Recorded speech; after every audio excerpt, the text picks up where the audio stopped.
It was winding. That's it. Learn something new every day.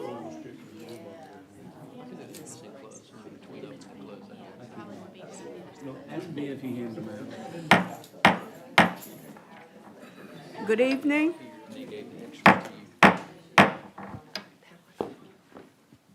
I'd like to call this meeting of the Wilson County Board of Education to order for tonight, Monday, October the 17th, 2022.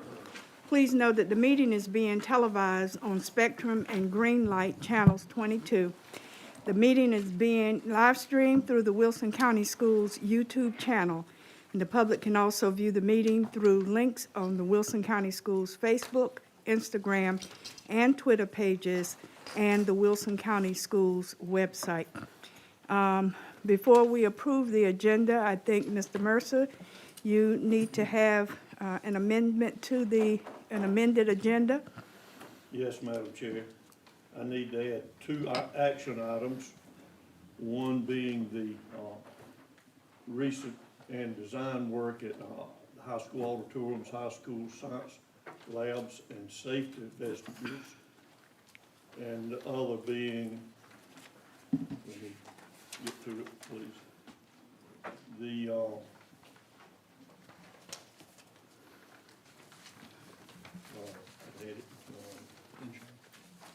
And insurance. Yes, the action on the insurance, which both of those items came up after the packet went out. And the insurance, we need to take care of that regarding, because we want to avoid a lapse in the insurance. Okay. Members of the board, please, I'll entertain a motion for the amended agenda. Madam Chair, Mrs. Powell, I move we approve the amended agenda for October 17th, 2022, Wilson County Board of Education. Second. it has been moved by Mrs. Powell, seconded by Mr. Mercer, that we amend the agenda for tonight's meeting to include a contract requiring board approval and an insurance item, and for the construction design work for auditoriums, high school labs, et cetera. Please add those. The contract requiring board approval will be item C, and the other item will be item E under that. Is there any discussion? Hearing none, all in favor of the motion, let it be known by the sign of aye. Aye. Those opposed, nay. Let the record reflect that the motion carries unanimously. We have 6 board members in attendance. Mr. Boykin is not here this evening, so that's Mrs. Barnes, Mrs. Boyette, Mr. Breen, Mr. Mercer, Mrs. Powell, and myself, Dr. Fitch. Mr. Mercer, if I would get you to lead the Pledge of Allegiance, to be followed by a moment of silence. Yes, thank you.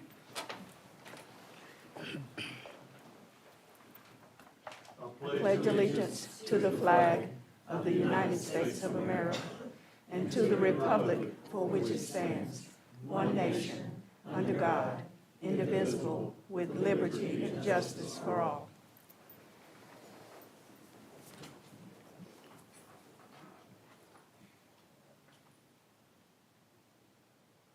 Thank you. Thank you. Members of the board, the next item on our agenda calls for approval of minutes. We have minutes of September 19th, 2022, which was a regular board meeting, and October the 6th, 2022, which was a joint meeting with the county commissioners. What is your pleasure? Madam Chair, Mrs. Barnes? I move that we approve the Wilson County Board of Education meeting for September 19th, 2022, which is our regular board meeting, and the minutes of the joint committee of the Wilson County Board of Commissioners and our board. It has been moved by Mrs. Barnes, seconded by Mrs. Boyette, that we approve the minutes of September 19th, 2022 regular board meeting and the October 6th, 2022 joint meeting between the County Commission Board and the Wilson County Board of Education. Is there any discussion? Hearing none, all in favor of the motion, let it be known by the sign of aye. Aye. Those opposed, nay. Let the record reflect that the motion carries unanimously. Mr. Mercer, if you would please join Dr. Mills in the good news presentation this evening.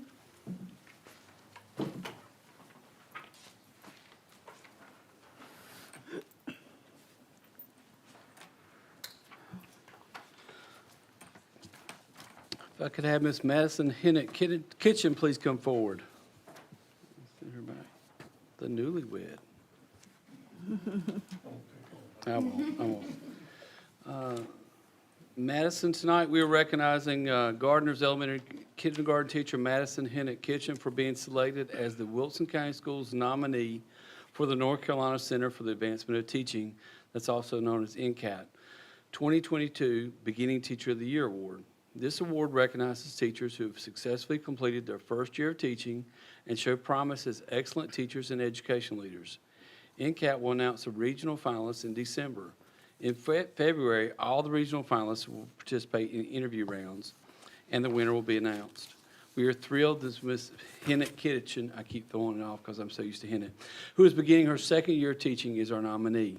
She is a wonderful kindergarten teacher. Several of our district leaders surprised her in her classroom a few weeks ago and got to see her in action with her students. They are so excited for her.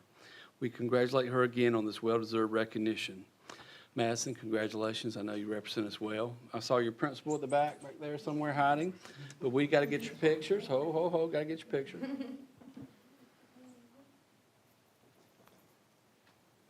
Congratulations. Good luck. And her kids are very excited for her. This next group I want to recognize on behalf of the board is for the Advanced Teaching Role Sharing Session that just took place last week. And they're from Lucama Elementary School. And so if the following folks would come up: Principal April Shackelford, Beverly Dawson, Brooke Ellis, Laura Pittman, Ashley Sullivan, and Macy Williams.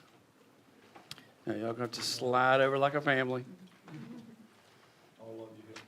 And you can't run, sit down just yet. Hold on. Hey. I figured out how to do this. Pace it down till it gets to the right. See, Madison, it was easy. You know, she's gone, so.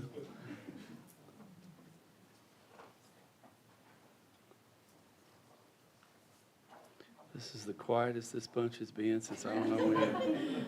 I'm going to take my time and really enjoy this. All right, here we go. So on October 14th, Lucama Elementary hosted a sharing session in collaboration with Best NC, where leaders from surrounding school districts spent the day learning about how Wilson County Schools is utilizing advanced teaching roles. During the hybrid sharing session, the guests heard from Lucama staff about the impact that advanced teaching roles are having on students and staff at their school. They toured the school to see the staff in action and also heard from them during a panel discussion. I will tell you that they really did a great job, wore the school colors throughout, students and staff. It was beautiful. Associate Superintendent Dr. Cheryl Wilson, Assistant Superintendent Robin May, and myself also presented on the benefits of the model. Through advanced teaching roles, highly qualified teachers and instructional assistants have the opportunity to serve in leadership roles from the classroom that enable them to reach more students and work collaboratively with all staff in the grade level. They guide their colleagues and also work with students to ensure their success. Wilson County Schools implemented advanced teaching roles in 10 schools during the 21-22 school year and added 4 more schools this school year. We've seen improved student performance since implementing the model. Only 15 districts in the state currently utilize the advanced teaching roles model. Tonight, we want to recognize the Lucama staff members who made the sharing session last Friday such a success. And it really was. They did a great job. Principal April Shackford, Beverly Dawson, the 2nd and 3rd grade partial release multi-classroom leader. All these titles have merit and are important. Please don't make me explain them. Brooke Ellis, 5th grade teacher. Laura Pittman, 4th and 5th grade full release multi-classroom leader. Ashley Sullivan, kindergarten and 1st grade full release multi-classroom leader. And Macy Williams, 4th grade master team reach teacher. We're very proud of them for taking this on and for doing such a great job and be willing to serve as models for others to come visit. We had folks coming from as far away as Cabarrus and others that are bringing teams back. We had some folks participating virtually. And I also wanted to get a shameless plug in there for Lucama. You may also want to recognize these amazing folks for their highest growth school in the district and for being one of the top 1% of the schools in the state for growth while they're here, because these ladies had a lot to do with it. So congratulations on both, and thank you for all you did to make the visit an extreme success.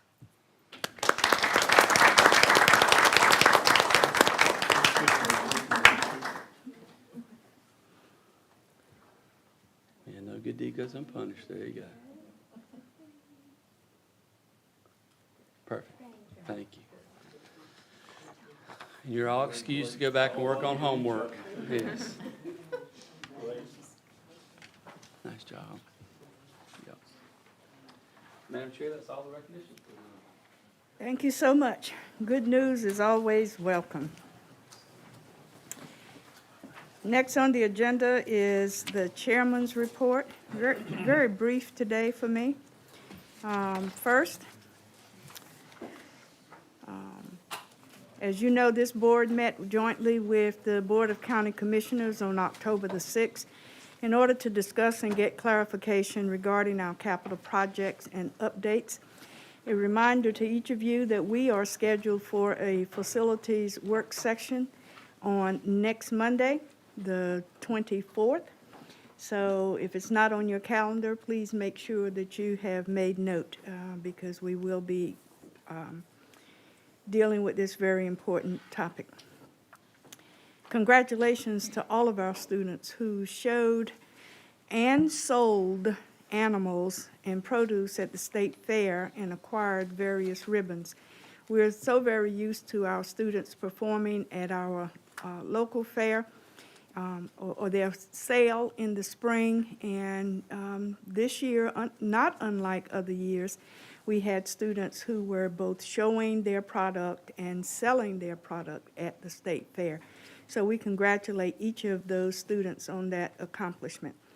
And I'd like to give kudos to Mr. Glover at Bedingfield and the agricultural students who hosted our preschool students from Bedingfield on a farm tour that explored the students to, exposed the students to farm life.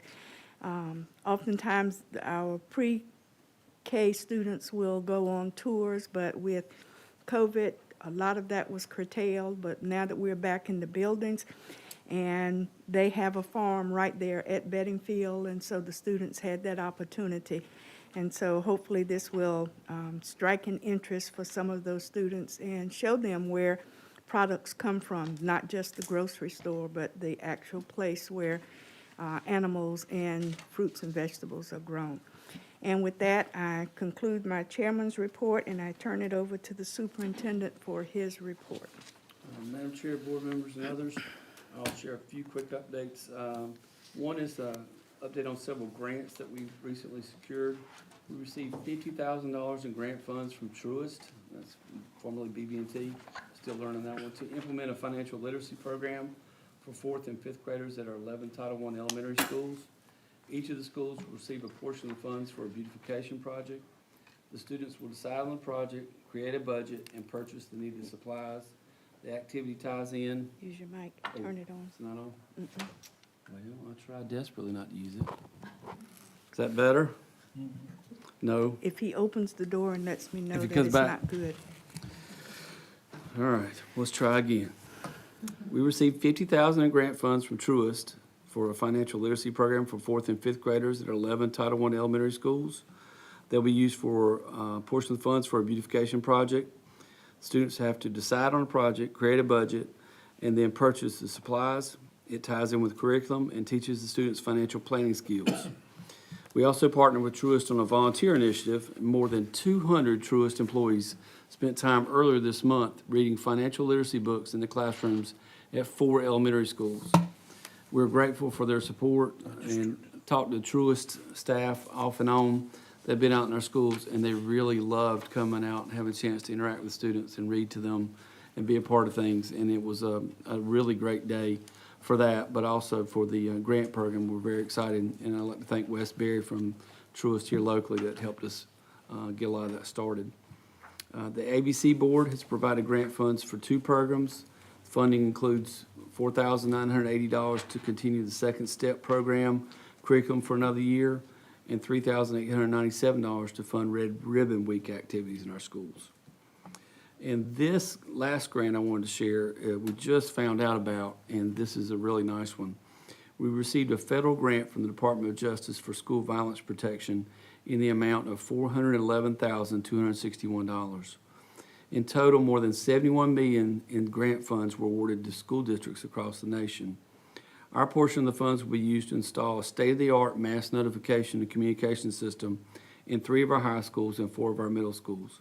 The goal is to improve school safety and provide a system of communication that will function in a multi-tier capacity in situations ranging from tornado and fire drills to an active shooter.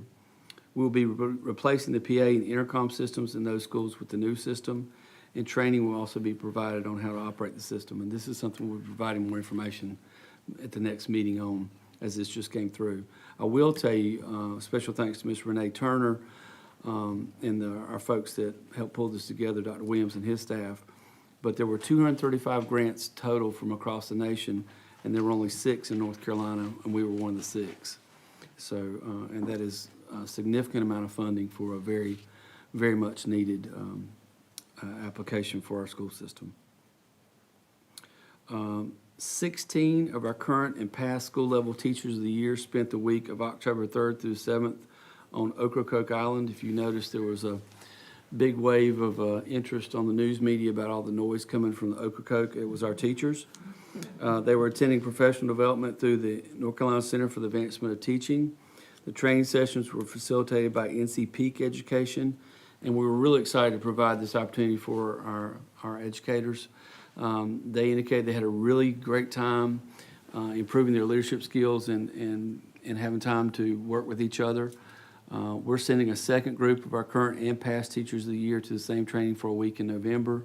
If you remember, we were unable to do so earlier past years because of the pandemic, and so this is catching all of our teachers of the year up to all have that experience because we think it is so valuable.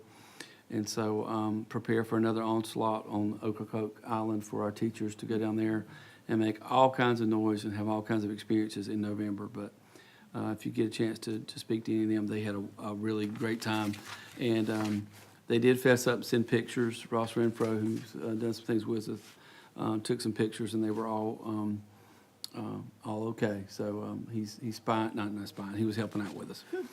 So we're also excited to utilize now the Here Comes the Bus tracking app district-wide. Recently, you may have heard some about that.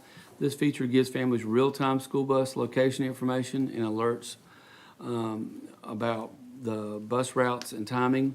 It's all available through a free app on download. We have information on our website, and we've also shared information with families through our automated messaging system and social media. I want to thank our transportation department, Dr. Williams and his staff, for all the work they went to going into securing this feature for our families. This is something we've heard about a lot, and being aware of when things are changing and up-to-date notifications for buses for families from a safety standpoint and a convenience standpoint. So we're excited about that. October is National Principals Month, and I want to take a moment to thank and recognize our incredible principals for the work they do each and every day. We're very fortunate to have such a caring and committed bunch, and they go above and beyond behind the scenes, things that are seen and unseen every day to make sure our schools are well run and our students are safe and educated every day. October is a month with a lot of other special recognitions as well, which include Hispanic Heritage Month, National Custodian Day, Red Ribbon Week, and National School Lunch Week.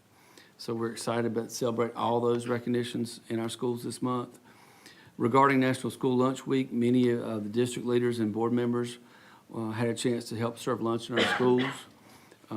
Some of us even had to wear hairnets, Ms. Boyette. We had a great time working with the school nutrition staff and serving our students, the wonderful meals being prepared.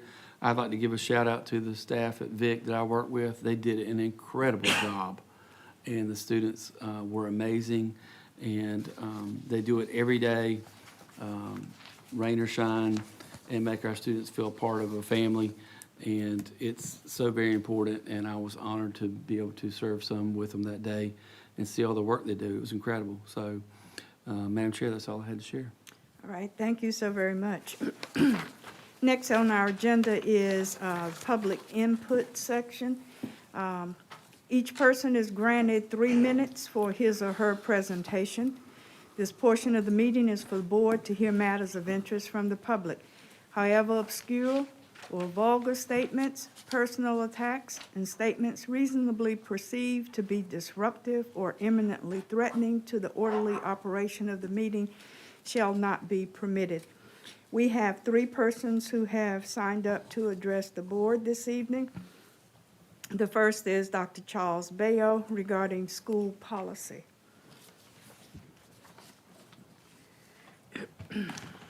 Good evening, folks. Good evening. I have several questions.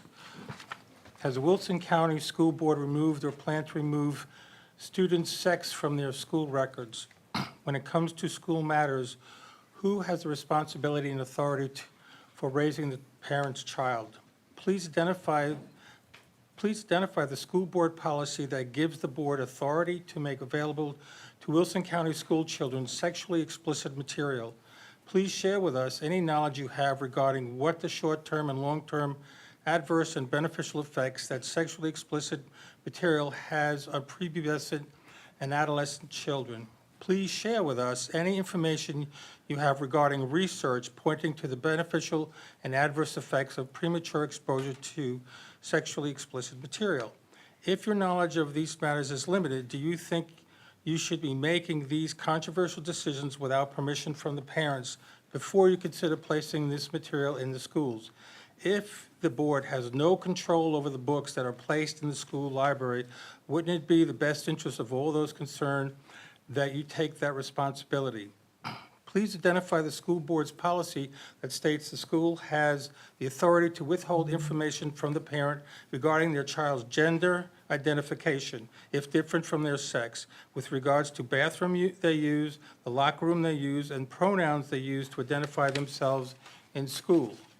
Please identify the school board policy that gives the school the authority to counsel the parent's child without their permission. Title IX identifies sexual harassment as, quote, any unwelcome conduct that a reasonable person would find so severe, pervasive, and objectively offensive that it denies the person equal education access, end quote. Question, is a boy who identifies as a girl who is in the girls' locker room while they are changing considered sexual harassment towards the girls? Does the school board, as a group or individually, find the sexually explicit books available to prepubescent and adolescent students in Wilson County schools objectionable? In the past, the board's answers to my specific questions have been vague and incomplete. I don't understand why this is the case. I'm only one person, I suspect of many, who is concerned about the issues that are facing our schools. I am asking for the reassurance that one of your responsibilities is to work as a team with parents in order to create a safe educational environment for all the children that are in your care. With all the issues that are facing, let's try that again, with all the issues that you are facing, it is, I think, important that the board maintain its credibility with the parents and the community as a whole in order to be an effective entity. Thank you. Thank you. The next person is Sarah Ritter, Proposed Media Rating System for Parental Awareness. Ms. Boyette. Good evening. Good evening. At the previous board meeting, Wilson Partners in Education provided sexually explicit excerpts from educational resources in Wilson schools. Our group handled these excerpts with caution, supplying cover sheets to obscure the content from minors and others whom it would disturb and disgust. Preparing these excerpts for you was disgusting for us. It was emotionally disturbing for us as parents to feel that the school board is unconcerned. Do they consider these books to be of academic merit, worthy of being specially brought into schools? Rather than ennobling and uplifting the human mind and spirit, these graphic sexual details drag our children down into the basest, crudest, demeaning language. The idea that people are merely a set of sexual organs enslaved to their physical urges. We hoped for some reaction of conscience and courage from the board and the superintendent's office. Instead, we were referred by letter, once again, to the processes for parents to lodge a complaint against graphic sexual content. Parents, I'm not sure how you would know these books are present if we had not flagged them. As we've said, the blurbs on library websites do not include the graphic sex and demeaning language. Parents must know what is happening in moral and sexual training in Wilson schools.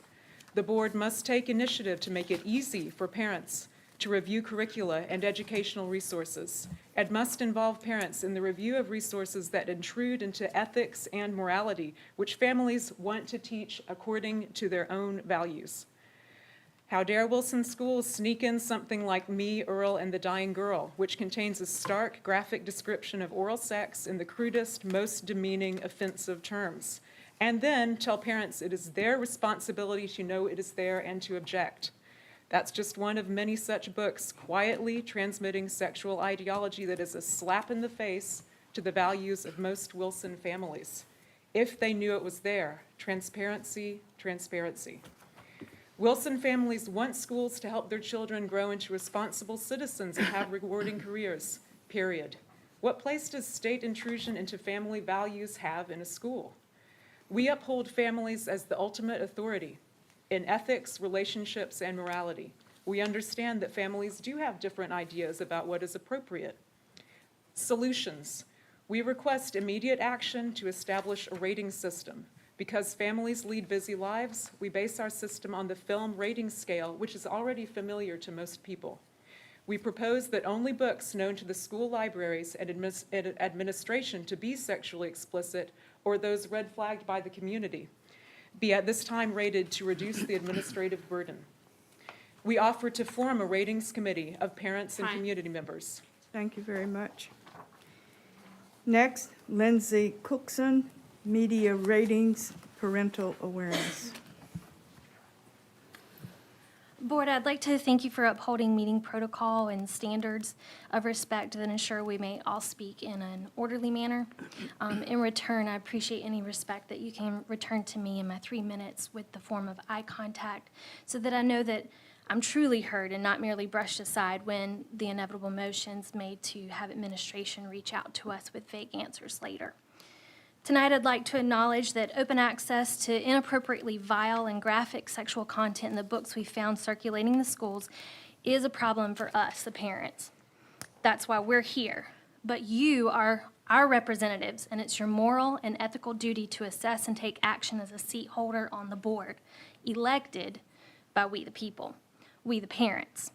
Instead of helping us, you shift the burden to the parent to scour the entirety of each school library to find this content. But how are we to know when the book descriptions themselves give no disclosure to the filth within? You're forcing parents to object to these books, but the parents want to know why the board does not object. I would love to know from each board member why you do not object to pornography in schools, because let's call it what it is. And the reason for your lack of cooperation to remove it. I'd like to know how many of you have school-age children, and if you would allow me into your homes for storytelling as I read aloud, word for word, any of the titles we've brought to your attention, complete with the presentation of the obscene illustrations. Further, I'd like to know how many of you would allow me into your home to present whatever religious, political, or philosophical views I see fit, regardless of your own personal values. I'd be appalled if any of you accepted such an absurd invitation, but this is exactly what you're directly enforcing upon us when you put off this intrusive sexual education as merely the parent's problem and ignore your obligation to serve we the people. What happens in our schools comes into our homes, and the difference in my fictitious illustration and the Wilson schools is that my scenario is an invitation that you have entire control over and authority to decline, but we haven't been given the respect or the decency to know what our children are being taught, much less the liberty to opt out. Instead, we're told, silenced rather, by a variety of methods and suggesting this is necessary for their mental health. We're not impressed by accolades, professional abbreviations. Behind names, we're impressed by content the professionals have to offer. We've asked for a rating system and knowledge that our children are accessing material, but it's just our problem. We, the parents, have done this job for you and offered a simple solution that admin is yet to provide a straightforward response on.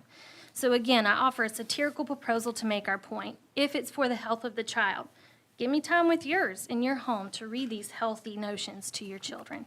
If it's good enough for Wilson schools, I want to make sure all children have access to it and not just mine.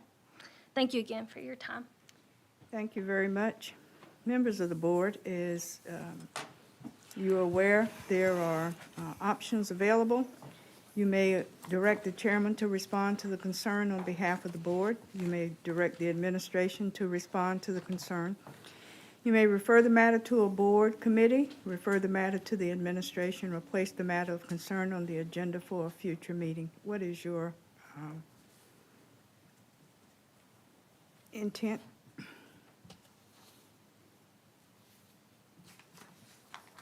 Madam Chair, I think we should direct administration to respond. I agree.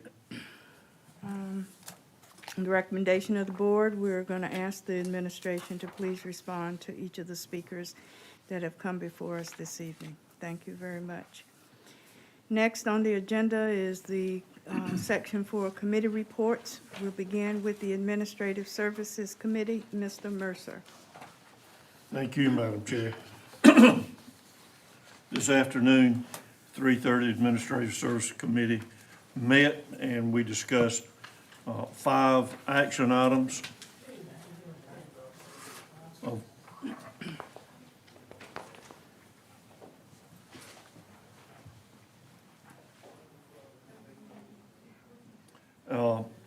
Of which the first action item was regarding the qualifications, request for qualifications for construction for the Frederick Douglass Elementary School. And that's basically, if I understand it correctly, it's asking administration to pursue identifying someone to serve as construction manager at risk for the construction. Yes, Is that, That's correct. Put the RFQs out, yes, sir. to have a request for qualifications to identify and select someone? That's correct. Anyone have any questions or comments? Hearing none then. Madam Chair, Yes, sir. on behalf of the Administrative Services Committee, I move the full board approve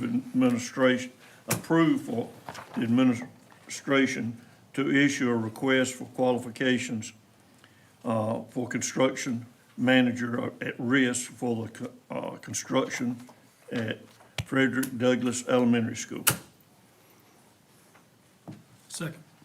It has been moved by Mr. Mercer, seconded by Mr. Breen, that the full board approve for the administration to put out requests for qualification for construction manager at risk. Is there any discussion?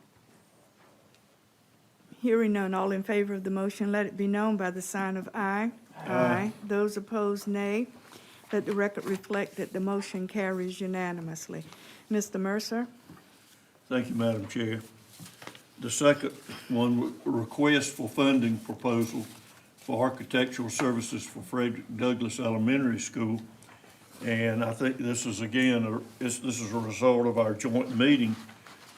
And Dr. Williams, if you would, please explain further if I missed the point in any manner. But it's asking administration, or allowing administration to request from the county commissioners the funds for the architectural services for the new Frederick Douglass Elementary School, which is in the amount of $1,969,191. And I think this is computed on a per square foot at cost estimates. This is, in effect, is going to get us started so we can start moving towards actually approving in the construction, demolition and construction of a new elementary school. Do you, anything? Mr. Mercer, could you give us that total again, please? It's on the precinct, your precinct. but it's $1,969,191. $969,191. Gotcha. Any further questions or comments? Hearing none, on behalf of the Administration Services Committee, I move the full board approve administration to request funding for the architectural services for the new Frederick Douglass Elementary School from our county commissioners in the amount of $1,969,191. Second. It has been moved by Mr. Mercer, seconded by Mrs. Powell, that the board authorize the administration to request funding for the architectural services for Frederick Douglass Elementary School to the county commissioners for the amount of $1,969,191. Is there any discussion?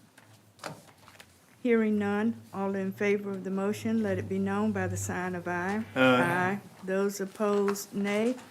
Let the record reflect that the motion carries 6-0 unanimously. Mr. Mercer? Thank you, Madam Chair.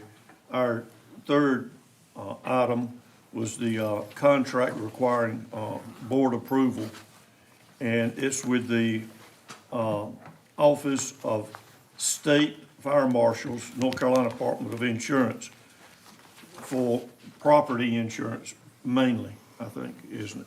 Correct. And it's for an amount of $138,038. And this is, I think, trying to make sure we avoid any lapse in coverage. Any questions or comments?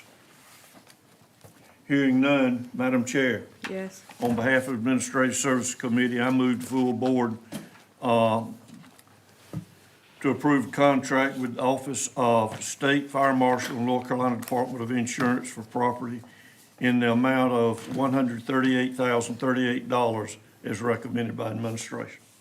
Second. It has been moved by Mr. Mercer, seconded by Mrs. Powell, that we approve a contract with the Office of State Fire Marshal for property insurance at $138,038. Is there any discussion?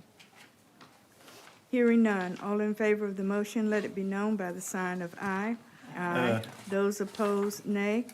Let the record reflect that the motion carries unanimously. Mr. Mercer? Our fourth item was the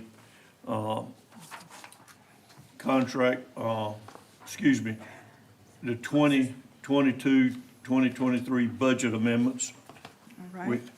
We have two.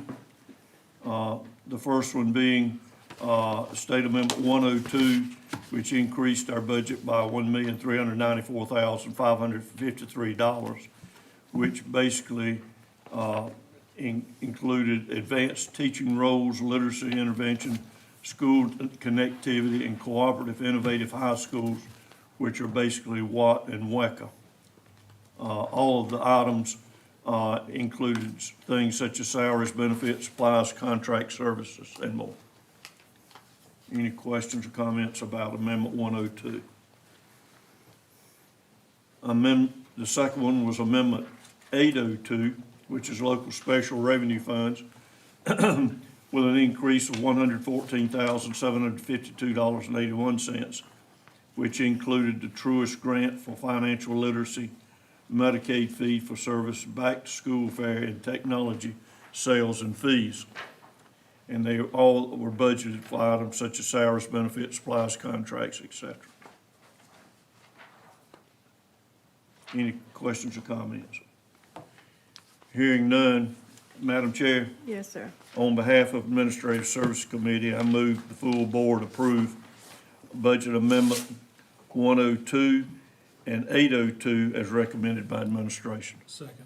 It has been moved by Mr. Mercer, seconded by Mr. Breen, that we approve the 2022-2023 budget amendments 102 from the State Public School Fund and 802 of the Local Special Revenue Fund as presented by the administration. Is there any discussion? Hearing none, all in favor of the motion, let it be known by the sign of aye. Aye. Those opposed, nay. Let the record reflect that the motion carries unanimously. Mr. Mercer? Madam Chair, and Dr. Williams, you may have to fill in some gaps on this one, but I think we just recently got a communication from the architects, and they're willing to provide a 60% schematic design study for a fee of $65,000. And fee is a portion of the overall design fee included in the contract, which will be credited towards any of the projects we might pursue, which included the bus tour items, high school auditoriums, high school science labs, and safety vestibules, which are not, and they're kind of separated because they're not easy to do during school days, what auditoriums are, but the vestibules, science labs aren't so much. But although the $65,000 does not reach the amount that's required, it was thought that it would just be good for the full board to put its support behind it and be aware of it.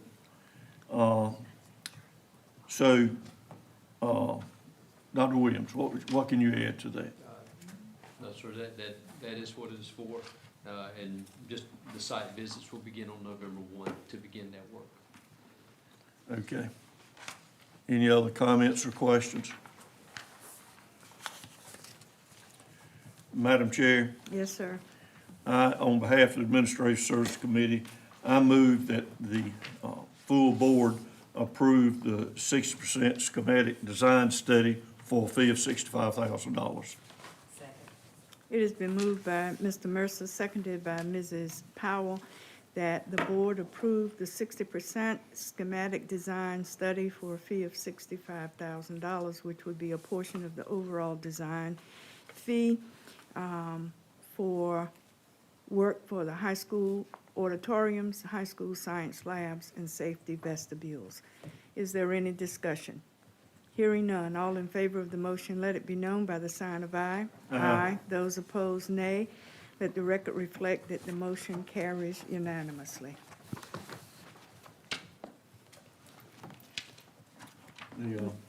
That concludes my report, Madam Chair. All right, thank you, Mr. Mercer.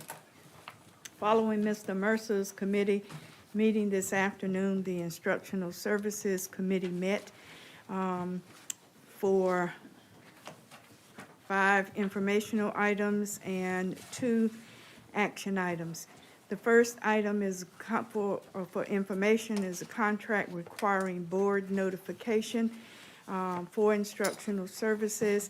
That is for presence learning.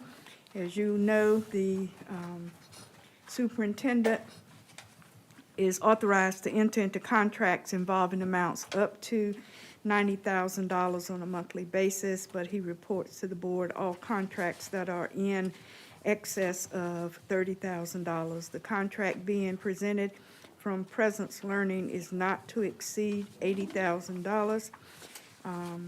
It is for live online therapy and evaluation services in our pre-K through 12 grades. We had discussion as to these points because of limited amount of school psychologists. We are in need of making sure that assessments and the like can be covered with Presence. With the Presence group, Presence Learning group, they are able to do online assessments. There will be a staff person who will be the facilitator for each of those and making sure that the technology is there and any manipulatives that are needed, and for the comfort level of the students. We also are making sure and have made sure that the technology equipment that is necessary for that connectivity is there. And so they are informing us of this contract not to exceed $80,000. Is there any question in regard to this particular contract? Hearing none, The next two items were revised policies that are coming to us for a first read. These are some minor changes and deletions that have been presented to the board from these policies that we previously approved. This is policy 1725/4035/7236, Title 9, Sexual Harassment, Prohibited Conduct and Reporting Process.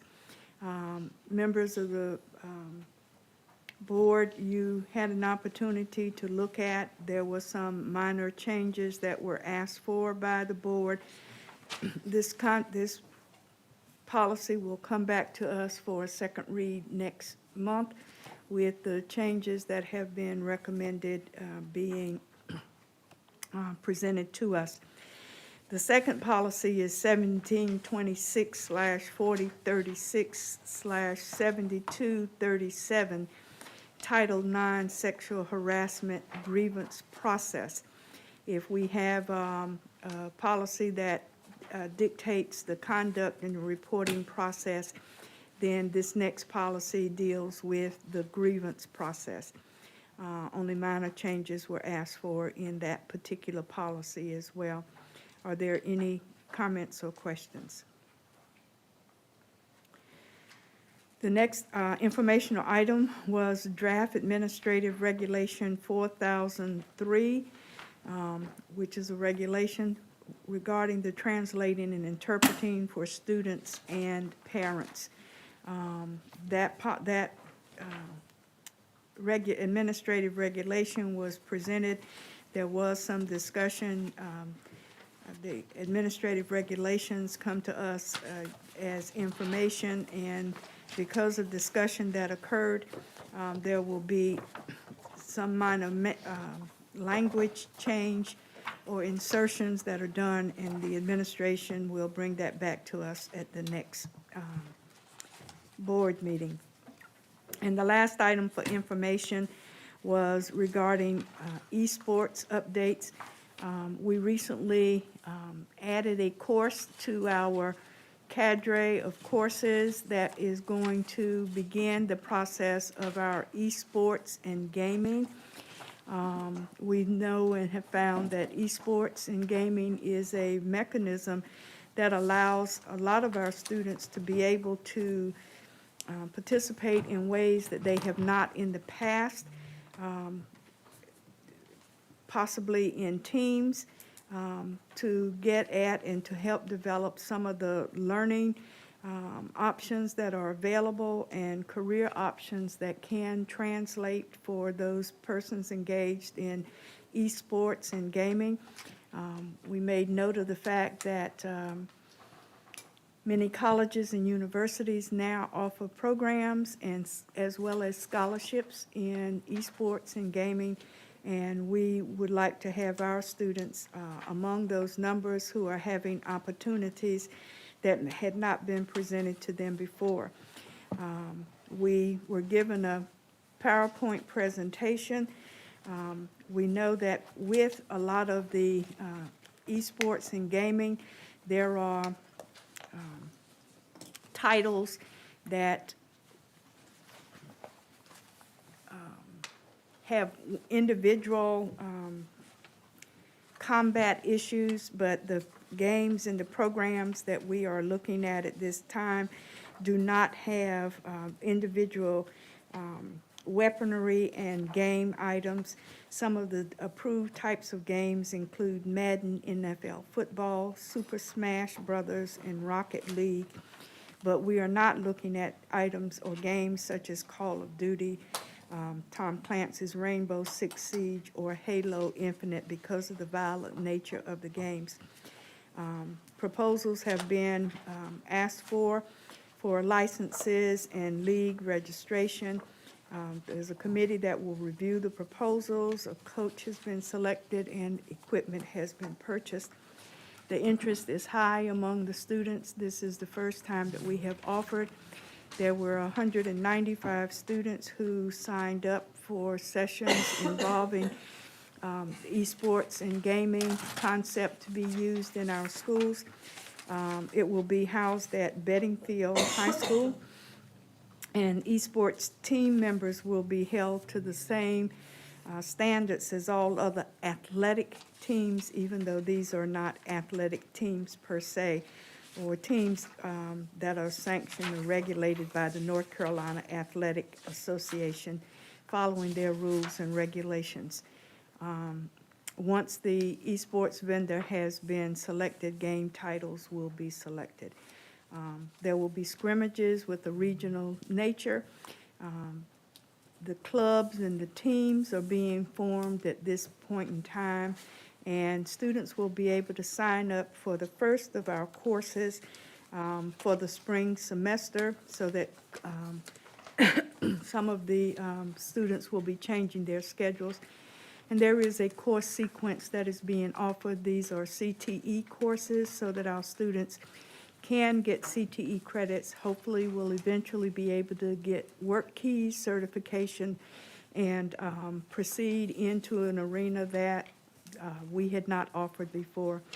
The first class, which is level 1, will be offered in the spring. It is digital design and animation. That is the course that we recently approved.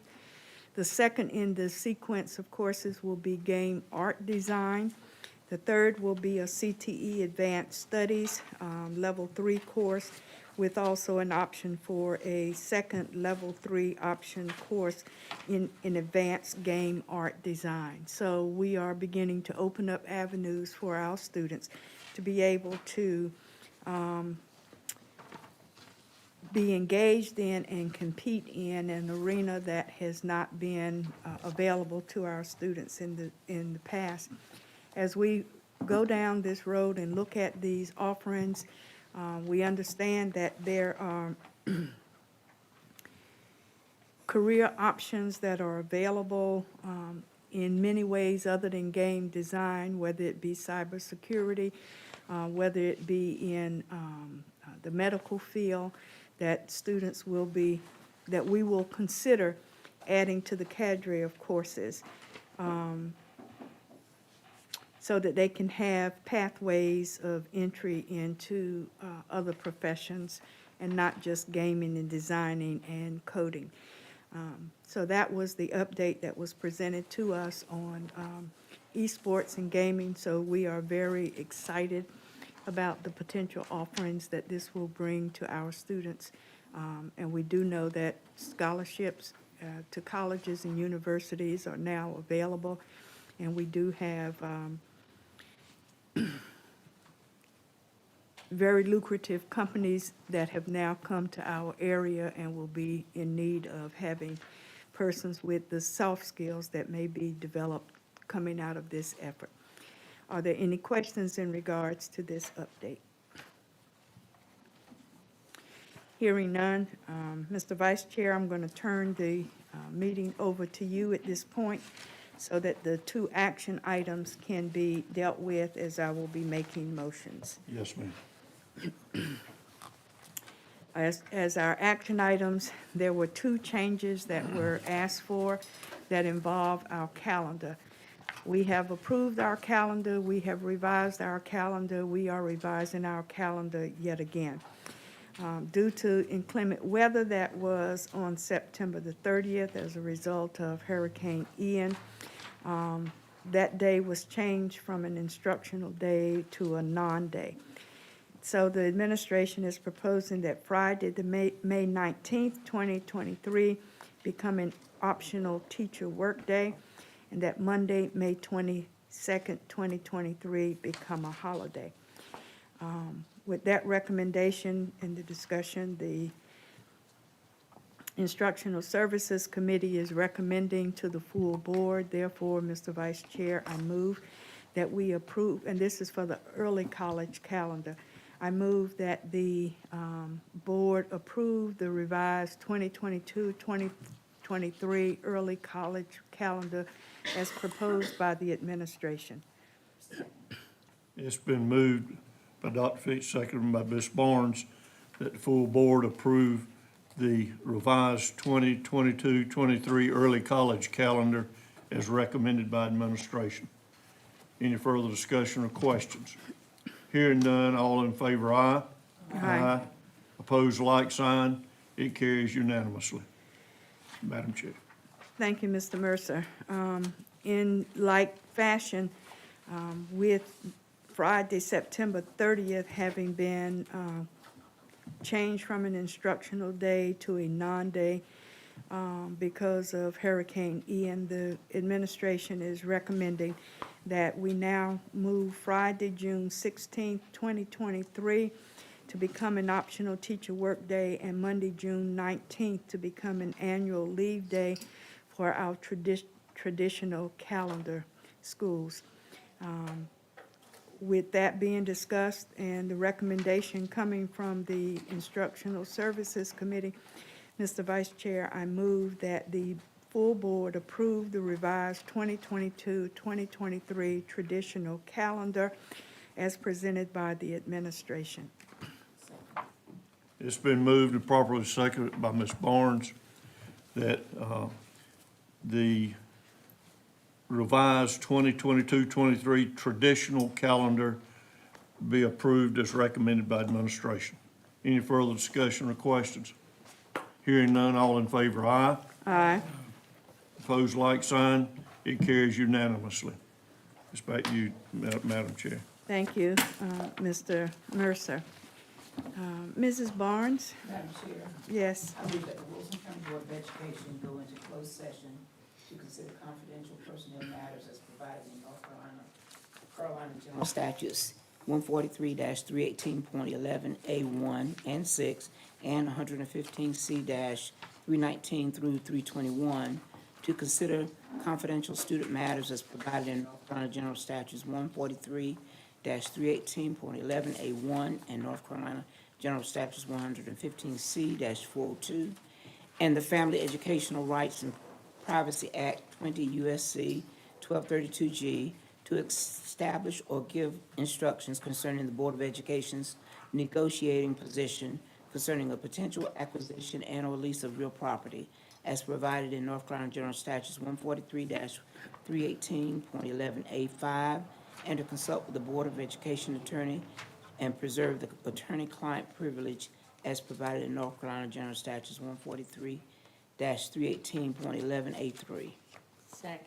It has been moved by Mrs. Barnes, seconded by Mrs. Boyette, that the Wilson County Board of Education go into closed session to consider confidential personnel matters as provided in North Carolina General Statutes 143-318.11A1 and 6 and 115C-319 through 321 to consider confidential student matters as provided in North Carolina General Statutes 143-318.11A1 and North Carolina General Statutes 115C-402 and the Family Educational Rights and Privacy Act 20, United States Code 1232G, to establish or give instructions concerning the Board of Education's negotiating position concerning a potential acquisition and or lease of real property, as provided in North Carolina General Statutes 143-318.11A5,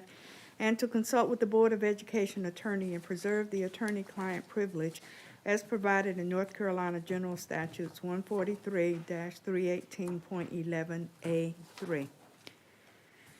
Is there any discussion? Hearing none, all in favor of the motion, let it be known by the sign of aye. Aye. Those opposed, nay.